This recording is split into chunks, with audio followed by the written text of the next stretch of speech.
মানুষের কাছে আজকে আমরা এসেছি, তাদের কাছে বৃহৎ করে আশীর্বাদ তাদের বাবার জন্য আবেদন করেছি এবং এই মিছিলের মাধ্যমে আমরা শান্তির বার্তা সেটাই দিতে চেয়েছি।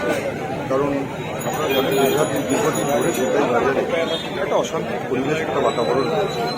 মানুষ যাতে শান্তিতে নির্ভয়ে থাকতে পারে, গণতন্ত্রের এই মহোৎসবে সাধারণ মানুষ সেটার সমস্ত নাগরিক যাতে তারা এই নির্বাচনে অংশগ্রহণ করতে পারে এবং গণতন্ত্রের এই উৎসবকে গণতন্ত্রের মহোৎসবে পরিণত করতে পারে, সেই জন্য সেটাই আমরা জাগ্রত জনতাকে তাদের কাছে আমরা আবেদন জানাচ্ছি। বিরোধীদের পক্ষ থেকে